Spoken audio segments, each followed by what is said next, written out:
My name is Candee Chambers, and I would like to welcome all of you to episode 1 of the DE Talk podcast. This podcast will be broadcast on a monthly basis, and we will be talking to some of our DE members, partners, and other industry experts, such as Haley Moss, who we have with us today. With October being National Disability Employment Awareness Month, we really wanted to hit home with invisible disabilities, which I have as well, and start a conversation about workplace obstacles, triumphs, the autism community, and how you found yourself, Haley, to now be an advocate for neurodiversity and therefore giving those around you a voice. So Haley, I first want to thank you for joining us today. I got the pleasure of meeting Haley at our annual meeting and conference in Naples, Florida in May this year. And I just have to say, you had such a presence on stage. We had Haley in a general session with the director of the OFCCP, Craig Lean, that she knew from Coral Gables, where he used to live. And then we gave her a concurrent session where it was standing room only. So I think you really developed a strong following, Haley, at our annual meeting. So for many people who have yet to meet you, can you give us a little backstory to catch everyone up? Absolutely. And thank you again, Candee, and everyone at DE for having me today and for also giving me the opportunity to speak at the annual meeting back in May. I had a wonderful time, and I'm so grateful for all the different people that I've met and getting to talk about autism, neurodiversity, and all of that stuff with everybody, and Director Lean as well. So a little bit about me. I am out of Coral Gables, Florida, which is a suburb of Miami. I am a practicing attorney at Giumpano Patricius down here. I work in anti-terrorism and international law matters mostly. So the easy way to describe what I do in my day job is I go after bad guys such as drug cartels and terrorists and help work on collecting their money for victims of terrorism, which is pretty cool. It sounds really awesome to say at a cocktail party type thing. But what really gets me excited every day is autism advocacy. So I was diagnosed with autism when I was 3 years old. I first spoke about autism on a stage similar to the annual meeting when I was 13. I was on a panel where I was the only girl, and I was fresh out of middle school and was sharing my life experiences. And that's actually when I got into contact with a book publisher. And lo and behold, a couple of years later, I wrote my first book. Then I wrote another book and went to college at the University of Florida. Then I went to law school after that. And now, as you know, I've passed the bar exam. I'm practicing law. And that story went viral, which was really cool after getting sworn into the bar. And at this point in my life, I like to do anything I could to help raise awareness, acceptance, and to amplify the voices of other autistic people and those around me, because it is such a vast community and needs all the help we can get in many different aspects of our lives. And especially as we're talking today, we're focusing on employment. Thank you, Haley. You know, you hit on several topics that I wanted to actually talk a little bit more about. Let's go back first and talk about your parents. And I know you're very close to your folks, as I always was too. I know that they related your diagnosis and how it made you special to Harry Potter's scar. How do you connect with this and view that as a positive component of who you were at that time? And how did that help you moving forward? You are right that I'm definitely really close with my family and my parents especially. I go home every couple weekends. I'm actually going home this weekend. So my parents are very excited to see me. And Good. When they first told me about autism, I was 9 years old. And 9-year-old me was obsessed with Harry Potter. And I also connected to Harry Potter because we shared the same July 31st birthday as did J.K. Rowling. So it was kind of this instant connection. It was almost like meant to be in a way. And 9-year-old me was obsessed with Harry Potter, as I mentioned. And my mom sits me down one day during summer break. And she starts explaining to me how I'm different and have magical powers like Harry Potter. And 9-year-old me, of course, totally buys into this. And 9-year-old me is listening, and she goes, like, Harry, you're different from the Muggles, but different isn't good or bad. It's just different. And different can be extraordinary. And instead of focusing on the negatives and the things that may be difficult with autism, we actually talk about the strengths. So my parents believe, and I believe this too, is most people are aware of the things that are hard for them. Most people know what their weaknesses are. But not everyone is told what they're good at all the time or what their strengths are. So even when we think about being at work, we're told more often than not what we're doing wrong or what we need to improve on rather than you're a superstar. So even when we look at it from that lens, being told the you're a superstar type compliments of you have a great memory, you're really compassionate, you're really creative, all of these things when you hear this when you're 9, it really helps build your self-esteem. I was also a really confident kid because I always believed that I was the cool one and everybody else was kind of strange. While most autistic people I know have this understanding or belief that they are very different and everybody else is excluding them or anything, I always thought it was the other way around. So I think having the Harry Potter connection also helped me have that high self-worth and self-esteem that continued out throughout my life. And I also just saw autism as one of my many strengths. And the reason why a lot of the things that I was good at, it was kind of a great explanation for me to understand why I was good at certain things. Well, I think, honestly, I think your parents did some amazing things, but I think they had a lot to work with to to start with anyway. So, it's interesting. The term neurodiversity is a relatively new term. I know when I was working with the autism community, for instance, when I was in Ohio still before I came to direct employers, the term neurodiversity wasn't really even used. So it is relatively new, and I don't think that there's a lot of HR professionals that really truly understand it. Can you give us a better definition of what neurodiversity really means and who all that would encompass? I think there's a lot of misconceptions around what neurodiversity actually entails. So technically speaking, all of us are neurodiverse from each other. But we still use neurodiversity and neurodivergence generally to describe people who have brains that are different from the norm. So neurodiversity as a concept is that all of our brains are different and that it's a natural human variation that should be accepted and respected. Just like we all have different ethnicities and genders and sexual orientations and other disability statuses, all these other things that make us who we all have different brain profiles. So that's when this idea of neurodivergence kind of comes in. So people whose brain profiles differ. And that includes autism, ADHD, learning disabilities, certain psychiatric disabilities, brain injuries, etc. Is anything that would make your brain function outside of the norm. And a lot of these neurological differences are to be respected and all of that. And what I think gets messed up with neurodiversity, and I notice this a lot in the circles that I travel in, is people assume that it just means autism. Yeah. And that it's just but I never felt that way, and I don't think it does. And I think about my friends who have ADHD or Tourette syndrome or intellectual disabilities who often are neurodivergent and that get left out of this neurodiversity conversation when it very much needs to include them too. Wow. We're sitting here looking at each other going, wow, we all just really learned something. I mean, I had never heard it described that way. And unfortunately, Haley, I always connected it with autism, and you really have taught me a lot, and I'm sure a lot of the listeners as well. That was really important, I believe. A lot of people do connect it with just autism because a lot of the hiring initiatives out there seem to revolve specifically around autism and neurodiversity, because what we see in a lot of autistic people are traits that are desirable for companies, such as the pattern seeking, the attention to detail, things like that. And then I worry with that as well, as great as it is, because autism has such a high unemployment rate generally. I worry about how are we supporting people who have more support needs, who might also have intellectual disabilities. So I think that's great that you want the technology geniuses, but what about somebody who might not be able to be independent that still deserves to be able to have a job, or might be, say, working behind a deli counter at the grocery store? Are we making sure that these hiring initiatives are including them too? Well, so I think that's something that gets thrown under the bus a lot with autism and disability and neurodiversity generally, is there's still a place for you if you have an intellectual disability, if you have ADHD, dyslexia, something else as well.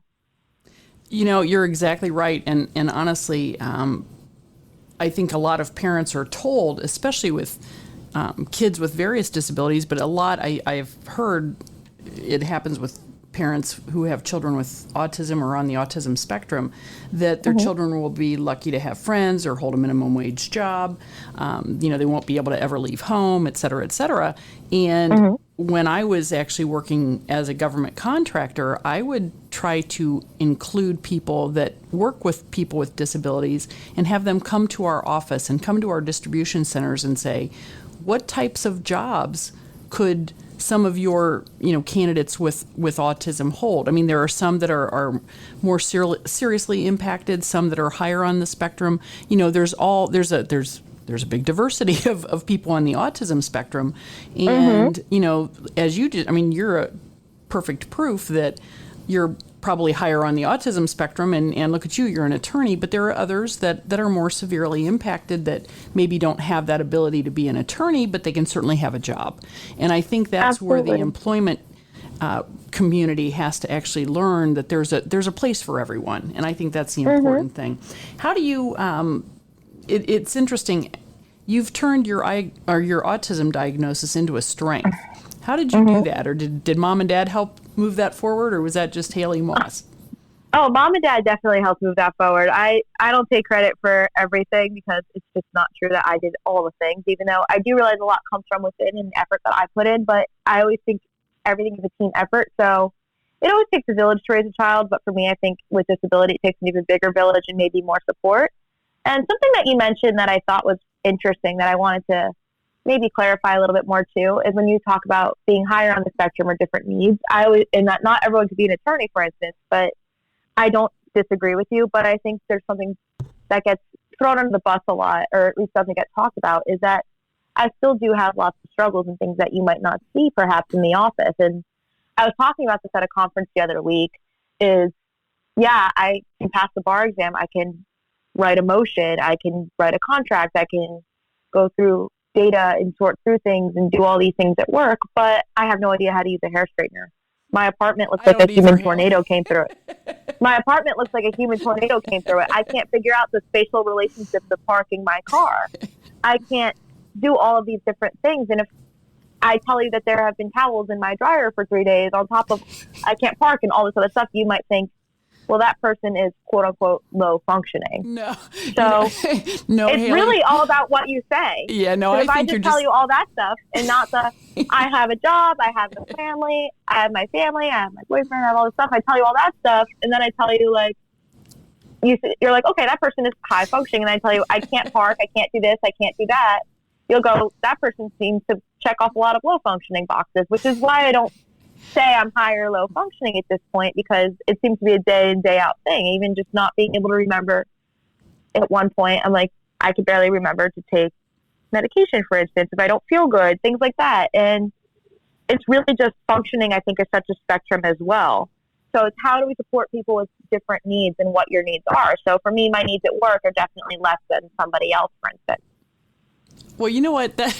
I didn't mean to laugh, but when you said leaving towels in your dryer, I've done that, and at least you didn't leave them in your washer for 3 days. So, I've done that. Okay. I've done that too. Well, we probably all have.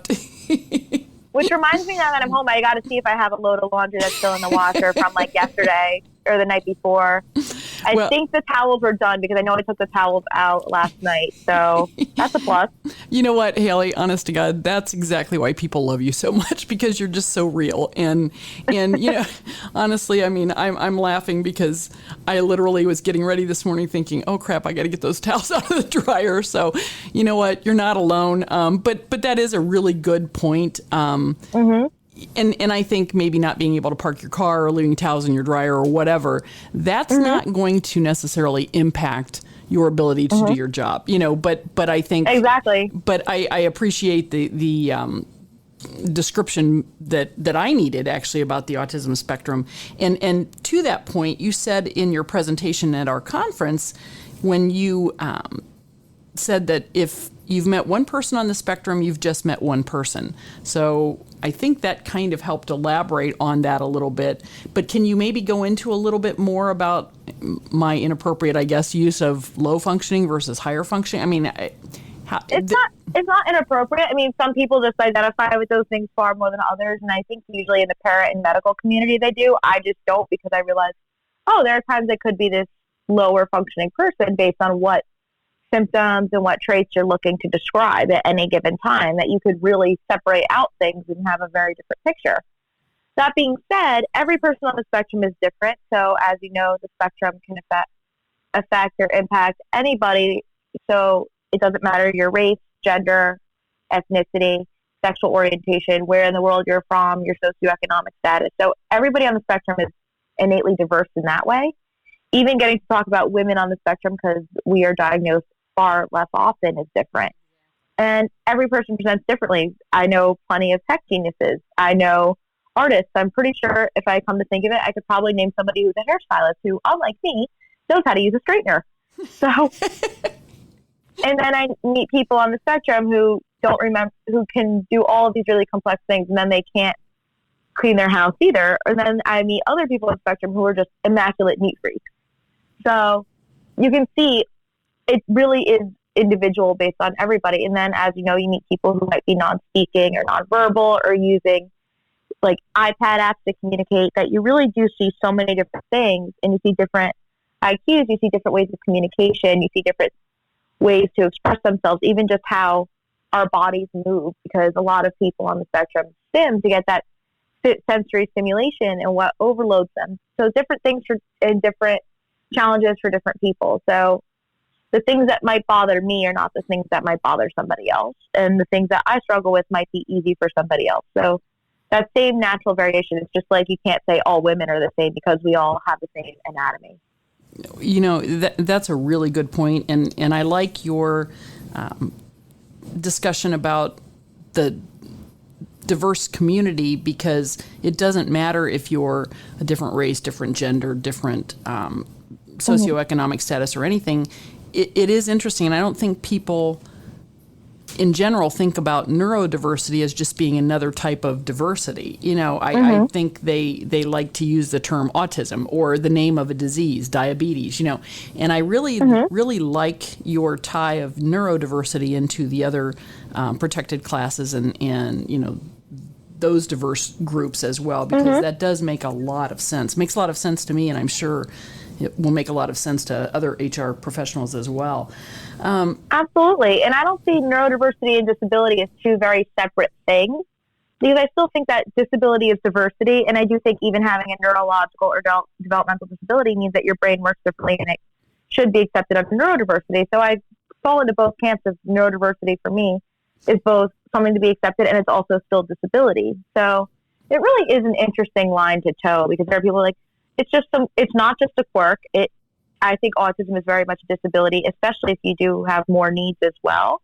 Right. And like, it is still a disability, but it's still also something that deserves to be accepted. And the strengths that we talk about as well deserve to be accepted and included within a workplace. Well, and I think, Haley, and I think we've talked about this before, but invisible disabilities especially, people don't always know that you have, and it's a choice as to whether or not you want to let people know that you have that. With my disabilities, diabetes, they just drill it into you at the very beginning of being diagnosed that you have to let people know just in case you have a problem, because timing is everything as far as getting assistance. And so I'm not as opposed to letting people know I have a disability, but it is interesting whether or not you have that comfort factor, you know, behind you, and if you feel like you're going to be judged differently if you let people know you have a disability. And that to me is probably the most frustrating part of you know, seeing what people with disabilities go through. Exactly. I meet other attorneys with different disabilities too, and I know if you have a physical disability, I feel like you don't have that luxury, so to speak, or privilege of will I disclose, will I not. I mean, for me, I feel like disclosure is an automatic yes, just in case something happens.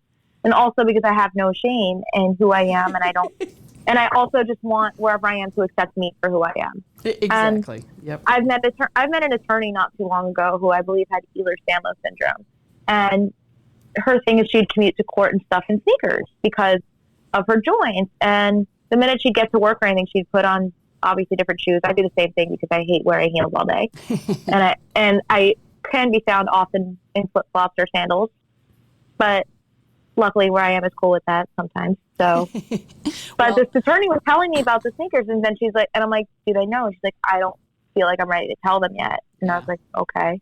So I realized that it's very different for everybody, and your journey to disability acceptance, depending on who your employer is, makes things different as well. So it's all about doing your individual thing. Just because you don't want to tell someone doesn't make your disability any less valid. Well, you're exactly right. And I like what you said about just employers, depending on what employer you work for and what their willingness to accept whatever difference you bring to the workplace. I actually am wearing a dress for the first time today after 6 weeks in a wheelchair myself, and so I'm feeling pretty good, but I put flats on thinking it's going to be a long time before I wear heels, because I've had my broken leg and the whole 9 yards, and I'll tell you what, I fortunately, direct employers, I mean, we have a pretty relaxed work or dress code around here, and I don't have to worry about it, but I'm going to be going out to do some public speaking, and I'm going to be wearing flats, and so it's one of those things that I hope people accept that. But absolutely, you have I have my little. I accommodate myself with shoes often enough. I mean, what I usually do is I commute and stuff in like flip flops or whatever because it's more comfortable, or sandals in the morning. It's always hot in Florida, so it's like a non-issue. And whenever I have to talk to somebody, like whether it's another lawyer or one of my supervisors or the partners or anything like that, I'll change my shoes to go walk down the hall. Oh, that's a good idea. So then I can have comfortable shoes all day. Then when I realize I have to interact with other people, especially somebody who might be more senior than me, I will put on flats or I'll put on the heels just for that couple minute interaction. And then when I'm back at my desk, all bets are off. Well, I think maybe I'll clean out my closet and bring a group of several pairs of shoes to my office, and my house would look a whole lot, or my closet would look a lot nicer. I have a pair of heels that sits in my office no matter what, along with an extra dress and another blazer and like things like that, just in case it's like, oh, if I get told, hey, we would like to create a company after this deposition hearing something, I have something that's court appropriate at all times. Well, that's good. I feel like I feel like you just never know what's going to happen, so I always try to keep something court appropriate inside my office. And I also just seem to collect clothes at work, which I don't really enjoy because, one, my closet's both overflowing, and two, I often like to exercise after work, so I'll change at the office because I think office bathrooms in my office, when the doors are closed, are a lot nicer to change in than a gym bathroom. So then I end up with work clothes. So then I end up with work clothes in my office because I don't bring them home. I don't remember to bring them home after I change to my gym clothes before I leave. So I end up having a collection of clothes at work. Well, Haley, you know what? I think we're all learning that you're not much different than any of the rest of us. I have to. Except some of those clothes have probably been sitting there for a couple months. So. Well, you know what? If they're dirty, that's one thing. But if they're clean, that's. And I have a big bag to bring home from work because I have one of those like reusable tote bag things that's like kind of large that they sell for like $1 at like Marshalls. Because I use those to like bring stuff home because I don't have a car and it makes my life easier. And I'm pretty sure there's all sorts of fun trinkets and things in there. So I actually have stuff from B19 in there because I always brought my souvenirs to show everyone at work. I have like all that stuff in there. I have a couple pairs. I think I have 2 pairs of shoes in there. And I'm like, I need to bring this home and go through it, and I just never got around to it. Well, Haley, I'll tell you what, you're not any different than me, so I completely understand what you're talking about. So I see it hiding under my desk like every day, and I say, today's the day I'm going to bring it home, and then, you walk out and you forget it. I get that. It's been a couple months now, so. Well, you know what? I tried. Let's go with that. I tried. Oh, well, that works. That works. Like it sits in my brain for a minute, and then because executive functioning makes my short-term memory kind of not the best, I'll be like, yep, I'm going to bring that home today. That goes out the window like 30 seconds later, and then I don't think about it until another 3 days later. And then I'm going, today's the day I'm going to bring it home. And here we are, a couple months later, and it did not come home. Oh, well, you had more important things to do. So It's okay, yeah. Yesterday, I had to drop something off at UPS, and I made a big point, like, I got to drop this off at UPS. I got this, 30-day return policy. As you know, I love shopping. We could be here. We could have a whole other episode of DE Talk talking about our love of shopping together. That would work. I'm sure it would, but I have to drop off this return. I was going to do it yesterday. Was about to put it in my bag, and then I ran out of the house, and I'm like, oh, my God, it's nearly 9 o'clock in the morning. I got to get to work. I'm going to be late. And here I am right now, sitting at my kitchen table, and you know what's staring me right in the face? The UPS package. And I'm thinking about all the things we're going to be talking about and excited to have this conversation. At the same time, my brain goes, Haley, you got to go to UPS today. Well, I'll tell you what, I'll remind you at the end of our session. So And then I'll probably text you that I made it to UPS. Exactly. That'll work. That'll work. So listen, I wanted to ask you, you have actually 2 undergraduate degrees. You've got a Bachelor of Science in Psychology, a Bachelor of Arts in Criminology, both from the University of Florida. And my younger daughter has a master's degree from the University of Florida. So go Gators. Go Gators. Exactly. So both of those degrees, kind of, especially in the criminology and you're working with terrorism now and in the legal field, it kind of gave you some, I think, focus on maybe on going to law school. Did you always want to be an attorney, or was there any other career that you thought about as you were growing up? Spoiler alert, I did not always want to be an attorney. Double spoiler alert, I did not think I would be doing anti-terrorism work. So that's how the story ends. So originally, once upon a time, I thought I was going to be a doctor. And I thought the coolest thing in the world would have been to be a psychiatrist. Because I thought, what better thing to do than, get to help other people with their problems. I love brain stuff. I love learning about mental illness and disorder and even understanding disability like we have as well. Like, I thought psychiatry was really cool as a field. And I got to college. In the first 6 weeks, I was in chemistry, and I was like, nope. As I'm sure anyone who's ever started in pre-med, which is like 90% of people, I'm sure that's a made-up statistic too, but it's fine, is that we all go through this pre-med idea. We're going to be pre-med. We're going to be doctors. And then you take chemistry, physics, whatever class it is, and you go, I don't think so. Changed my mind. Basically. And then at orientation, I thought I was going to go to school for graphic design. And then I realized the graphic design buildings were far enough off campus. I didn't feel comfortable. So that threw that plan out the window too. I stuck with my original major of psychology, though, which I was pretty proud of myself for not being that indecisive on. And I stuck with psychology because I thought it was really interesting to understand people. And when you naturally don't understand social cues and things like that because of your disability, what better way than to try to understand it than knowing everything about how the brain functions? Of course, at this point in my life, I can tell you, understanding about neurotransmitters does not mean I understand what people are thinking and feeling. Yeah, I get that. I get that. And that facial expression still don't tell the full story. So you can still smile and be unhappy. Well, that's definitely true. I'm one of those people that you can look at my face and know if I'm happy or upset. But you're right. Oh, me too. Me too. Except I'm pretty sure. So I had some really difficult assignment at work the other day. And I'm pretty sure I was giving this lawyer like the death stare about it because good for like, you. Is it done? And I don't know if she picked up on it. And I'm like, at least I'm mentally giving you the death stare if I'm not physically giving it to you because I'm like, is it done yet? Is it done yet? This is a 2-person thing to do, and I'm doing it alone. But okay. And I got sidetracked with something else because when certain other lawyers want something that takes priority, then it's like, how do I shuffle through all this? Well, I think... So it's all a learning thing. Well, how do you think that your abilities, your disability, I personally don't like the word disability. I have a condition I live with. But how do you think your autism has helped you in your career? I know that it was funny watching you up on stage in our general session at our annual meeting. I mean, you brought the house down when you answered Craig Lean's question about self-identification. I thought we were all going to lose it. We were dying laughing, and it was the best response ever. Meanwhile, the more I thought about it, the more I'm like, I probably shouldn't have said that. You know what? No, I honestly, Haley, for those of you who obviously don't know what we're talking about, he asked about self-identification because for government contractors, they're required to request self-identification of those with a disability, and your choices are yes, no, and I choose not to disclose. And she said, why do you want to know? And then he said, well, you can always say, I choose not to answer. And she said, which means, yes, I have one, but I don't want to tell you.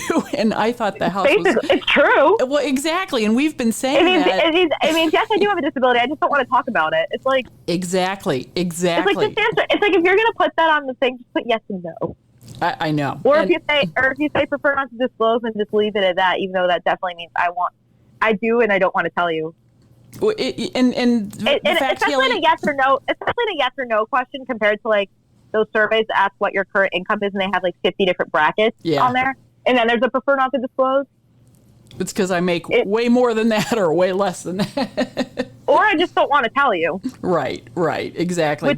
So like in that case, saying prefer not to disclose doesn't tell you anything.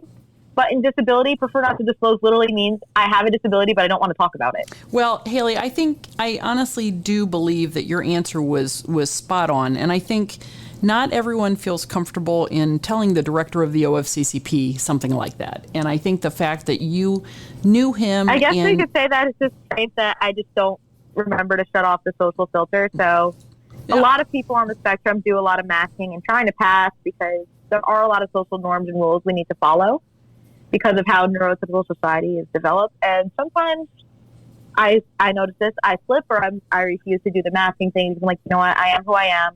I can make mistakes. It's okay not to follow every rule perfectly, and it's okay to be who I am. And that's one of those moments where I didn't quite stick to the script of, okay, I probably need to show this person a little bit more respect. I need to answer in a certain way and have this dialogue in such a manner because he's here not as my friend, but as someone in a position of authority, and I respect authority. And then when I look back at it, I'm like, did I not respect authority? Did I not respect this older, wiser person?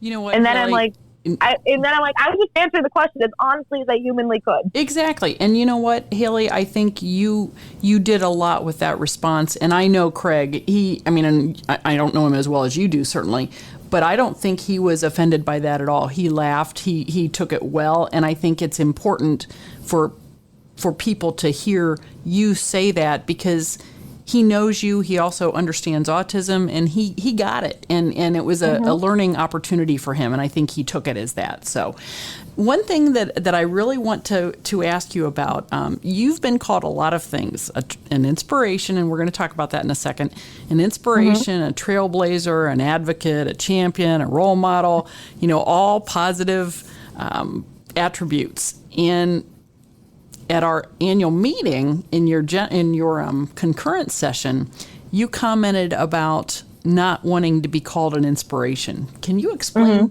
Can you explain why and explain how you feel about that? Okay, so inspiration is one of those really interesting topics that I think people with disabilities hear that they're an inspiration all the time. And I think about inspiration generally. How many times have you said about people without disabilities that they're inspiring? And it's very, very little when you come to think of it. And when you ask people why someone with a disability is inspiring, they usually don't have a good answer for you. It's just that's the natural thing. Or they think, at least I'm not that person. At least I don't have an insulin pump. At least I don't have sensory overload. At least I don't have seizures. At least I'm not that person. And usually the inspiration story, at least in popular media that we see, falls into this category that a lot of people with disabilities call inspiration porn.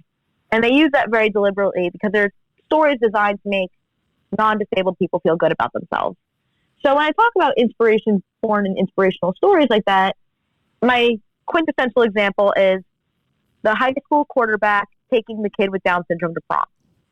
And the story 99% of the time focuses on what a good person the quarterback is. And the story won't talk as much about the person with Down syndrome who really just wanted to go to prom. It didn't matter that the quarterback was the person who took them to prom. It was really that here's just a person who's trying to live their best life, do what is normal and expected for someone of that age to do, of going to prom or playing a sport or whatever that thing is. It doesn't make you an inspiration for doing that. And I think a lot about this is there's plenty of things about people with disabilities that I find inspiring. I remember when one of my friends taught me, hey, there's an app that you can get somebody to clean your house. That inspired me. It inspires me when people get up in the morning because they're morning people, because I'm not a morning person. So I think inspiration gets used very loosely with disability and not always for the right reason. So I always tell people, if you're inspired by something, I hope it's for the right reasons. So if it's because you want to do better for your organization, the people around you, or the fact that I'm motivated or something like that, if that inspires you, great. Be inspired for the right reasons. That's kind of where I come from, because I think it's really weird when you're an inspiration because once upon a time you were nonverbal and now you're an attorney. I just made the best of the cards I've been dealt. I don't know what it's like not to be autistic. I think disability is one of those things that when it's you, it's still your life. It's not just an inspirational story to make other people feel good about themselves. I think that's kind of the best way to describe how I feel about inspiration.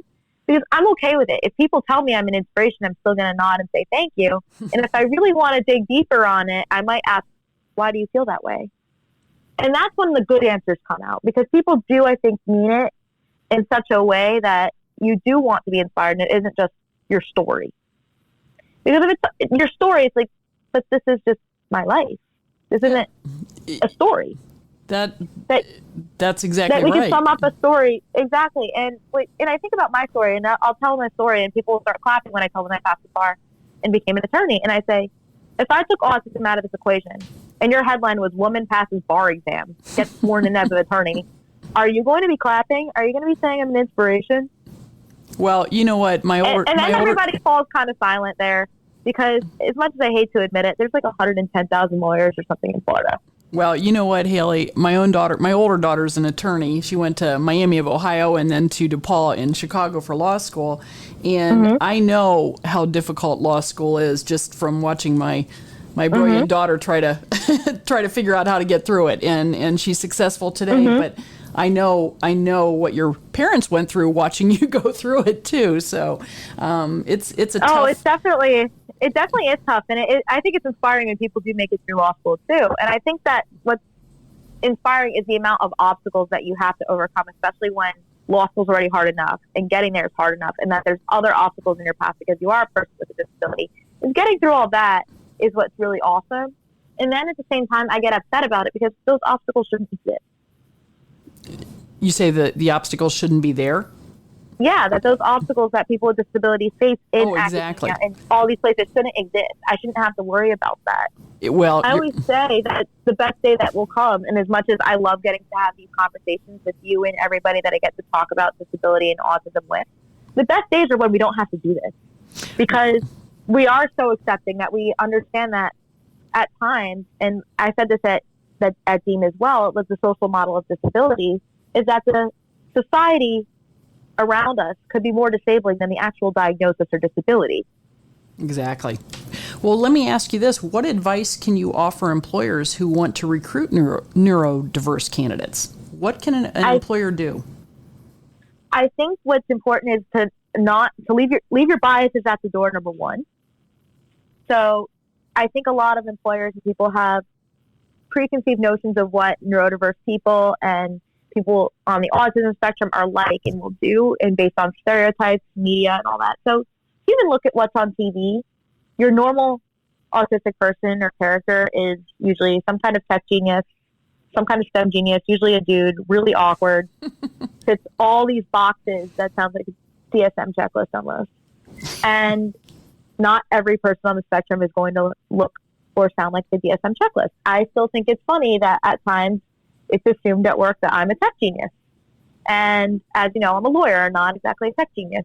But you have to kind of make the best of those stereotypes. So I tell people leave their biases at the door, and also to focus on the strengths rather than the perceived weaknesses and disabilities. So if we're thinking this person might not be super social, but they're applying for a role that doesn't require a lot of social skills, it shouldn't matter. And also, so often I know in interviews as well, and I'm sure you might have this experience too, is we judge people based on things like eye contact.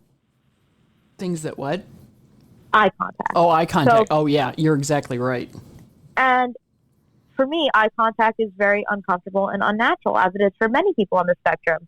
And when I'm asked about eye contact, I'll tell people, do you want me to look at you and look like I'm paying attention, or do you want me to actually pay attention to what you're saying? While based on how society is set up, it's assumed that if you're not looking at somebody, you're not trustworthy.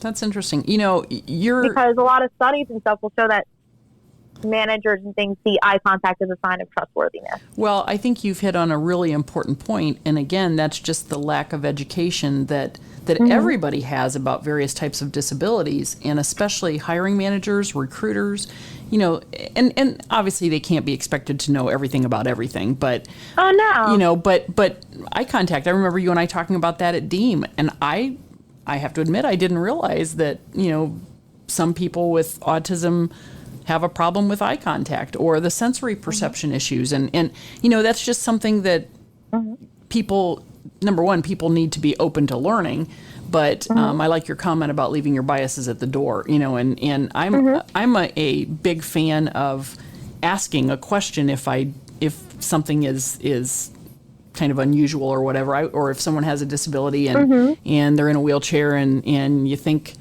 you want to help them, but you always need to ask first, do they want help? Absolutely. Do they need help? And I think the assumptions that people make are the big problems, I think, especially in the workplace. Absolutely. I think the assumptions definitely do get the best of us. And I don't fault people for making assumptions or stereotyping, because it is a natural thing that we do. It's very easy. And it's also how our brains are wired, is to put people and things in boxes. I know it's not always the best that we do it. Sometimes it's good, sometimes it's bad. And we all have our biases, and we all have our preconceived notions of things. And that's okay. It's just recognizing it and realizing that we too could do better. Exactly. What is one thing that you would like people to know about the neurodiverse community? That I think what I want people to know is that we are here. We're ready to work. We want to work. We can add a lot of value. I know if you look at certain studies and certain pilot programs that have hired neurodiverse workers, that it saves companies money. They've driven innovation. So having neurodiverse teams, so having autistic people, neurotypical people, people with other different brain function, that having a team that is completely neurodiverse does help drive innovation and drive things forward. So you need all kinds of minds, I think, to solve the problems of today and tomorrow. You need all kinds of minds to make things happen. I mean, look at history. A lot of the great people that have moved our society forward were probably some form of neurodivergent. So it's really an interesting thing to see it from that perspective, is we can be moving things forward. And there are things that some people are great at and things that not everyone is great at. And when I think about neurodiverse hiring and stuff that I want to see too, is I don't want to see where people get pegged into boxes of certain types of roles. So a lot of the companies that are really into neurodiversity are in the tech sphere, or in accounting, in finance, all these very science, technology, engineering, and math fields. And then I want to ask, well, what about, say, for instance, if I wanted to go through a neurodiverse hiring program, what if you wanted corporate counsel? What if you wanted someone in the marketing department? Because I do marketing at my law firm as well. And that's when sometimes they have to think on their feet for a better answer. Or what if we wanted to join the HR department? Because I think one day having neurodiverse people in an HR department will help make sure that inclusion happens on all levels. And even when I looked at certain law firm jobs at one point and looked for summer associate positions, I realized they weren't even including disability in their definition of diversity. So it's, how do we get this moving forward in such a way? Well, it's you actually just gave me a whole lot of things to think about. I honestly have said here at Direct Employers over the last couple of years, we need to try and help our members find people with disabilities to work. I mean, we need to get that group of individuals where the rate of unemployment is the highest of anybody. And interestingly enough, you hit a very important point in that people that, or consumers, I should say, that support various companies do so more with companies that treat people with treat individuals with disabilities as a positive attribute at their organization.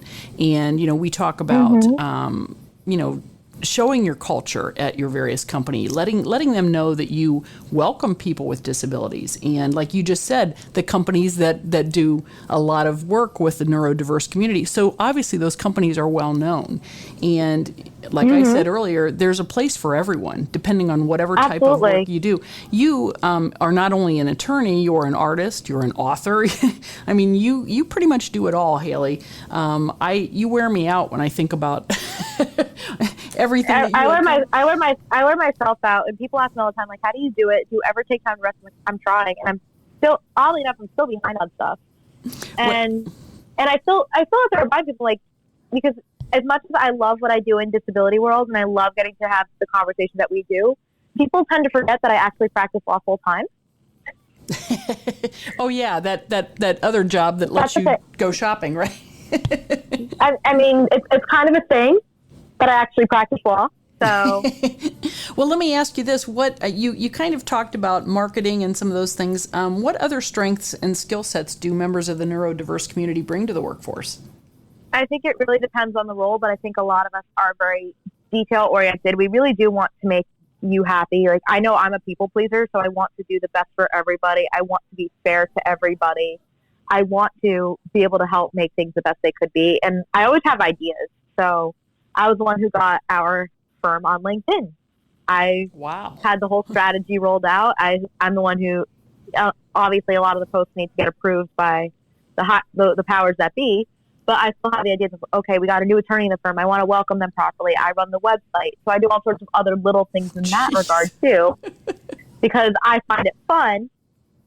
And usually they're the jobs that at least in my firm, that a lot of the attorneys don't really want, because it's complicated or it just takes time, or you have to interact with everybody for it. And I'm also like, yeah, send me an email if you want something updated on your profile, or you want this updated. It'll get done ASAP, because I think it's fun.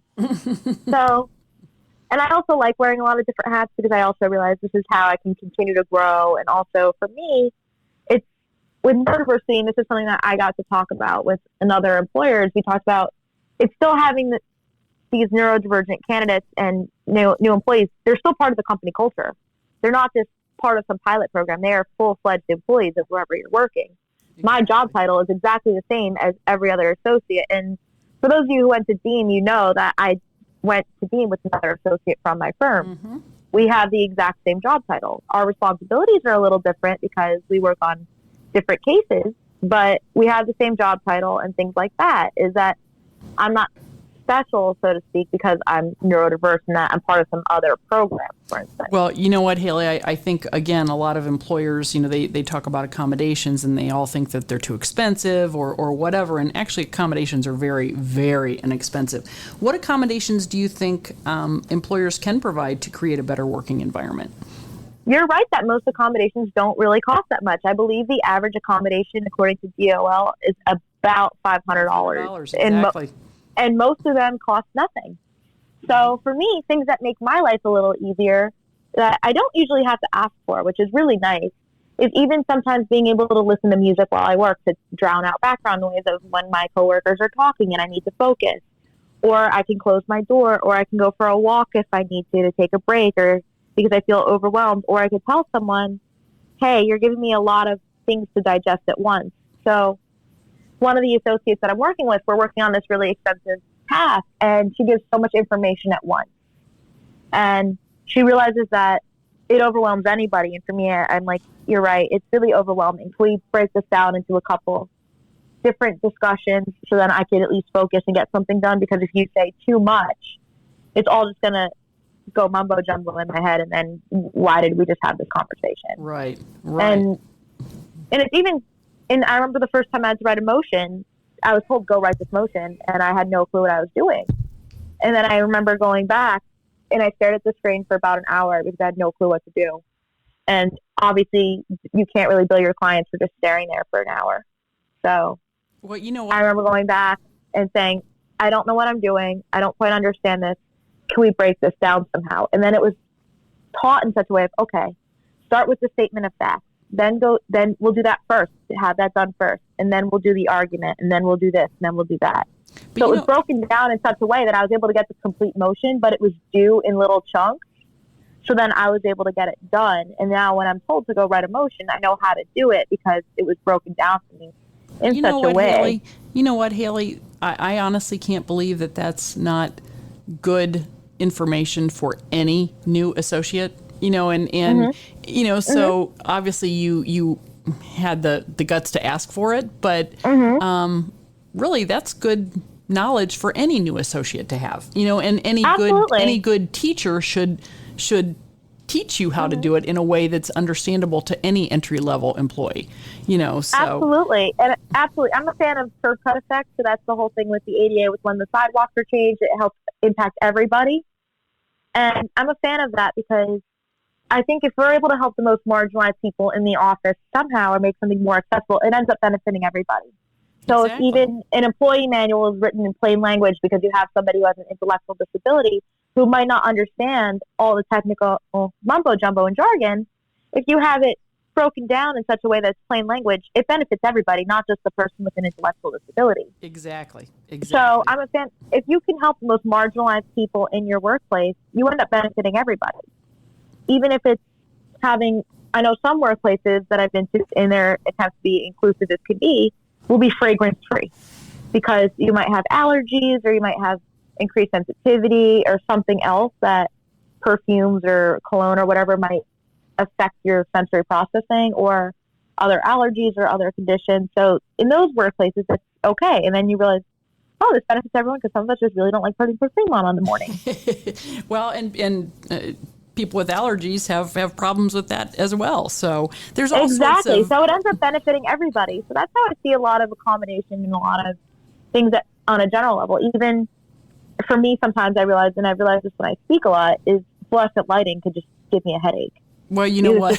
We have it's one of those things that's very hard to handle, I think, sensory-wise. And then I realized a lot of people get migraines. A lot of people might hear the hum of the lights like I do, and it drives me nuts. You know what, Haley? And then I realized, if we went to LEDs, it's more energy efficient. It's more this. It ends up benefiting everyone in more ways than one. Well, so Haley, I think a lot of accommodation ends up benefiting everybody. We actually have a new office here, Haley, and you know that there's an open invitation for you to join us. But we have a lot of those accommodations that are just built in with the lighting, the lake that people can walk around, the white noise. We have a lot of people listen to music. We have closed doors, the whole 9 yards, and that's something that is beneficial. We have high-low desks. I mean, the whole 9 yards. And it's definitely a company culture thing too, because in a lot of places that are more traditional, you might not see that. Oh, exactly, or in older offices and that sort of thing. Listen, we're getting close to the end of our time, but I want to just ask you a couple more. Well, actually, kind of two questions in one. How do you see the hiring landscape in the future for neurodiverse job seekers? And what is your one last piece of advice to anyone who is listening regarding the neurodiverse community? I see the job landscape for neurodiverse people changing for the better as time goes on. So we are slowly closing this employment gap. So I've seen statistics quoting as high as about 85% of people on the spectrum is unemployed. I've seen all sorts of different statistics, but generally people with disabilities are underemployed or unemployed, which is a problem.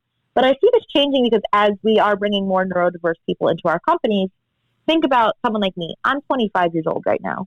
Is that in 10 years or so, maybe one day I'll be partner at a firm, or or someone like me might be higher up on a team, or they might get promoted a couple times. And then it's our responsibility, or something that we might want to do, is to be able to give back. So I think if I'm hypothetically a partner somewhere, I might want to bring in neurodiverse attorneys. That someone else who might be in a bigger corporation that's in HR that's neurodiverse or neurodivergent might want to bring in other people like them into the teams too. So then, and then you see neurodiverse hiring changing, that it's a for neurodiverse people by neurodiverse people type situation. So I think that it's going to change for the better, especially as the current generation moves up the chain. Because right now it's a bunch of neurotypical people doing this for the neurodiverse community. But I think in due time, eventually it's going to be everybody working alongside each other, or neurodiverse people doing it for other people who are neurodiverse. So I think it's really going to keep changing, and it's going to change for the better. So I think this gap is going to close. Well, I will tell you one thing, Haley. I do think that you have made us all realize that the neurodiverse community isn't that much different than the rest of us, as far as we're all people. Well, exactly. And some of the things that you're afraid of, there's a lot of people who are not on the autism spectrum that have the same fears or have the same issues, or, you have a car accident, you can have post-traumatic stress. And there's all sorts of things that people can be affected by. And I think you've helped us realize that today. I have to tell you, Haley, I just want to thank you so much for joining us. And I want everyone else to know that you can connect with Haley in person at our upcoming 2020 annual meeting and conference in Fort Worth, Texas. And you can also follow her life on Instagram at Haley Moss Art, A-R-T.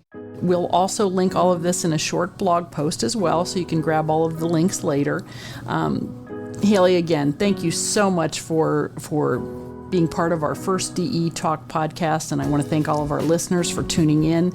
we will actually be doing monthly podcasts to start interviewing members, partners, other industry experts, all sorts of folks. And I invite all of you to subscribe through either iTunes, Spotify, or wherever you get your podcasts, so you will receive regular notifications of new episodes. So with that, Haley, I'm going to say goodbye and thank you again. You know I love talking with you, and I'm sure we'll talk later today. Absolutely. Thank you so much, Candee. Thanks again, Haley. Talk soon.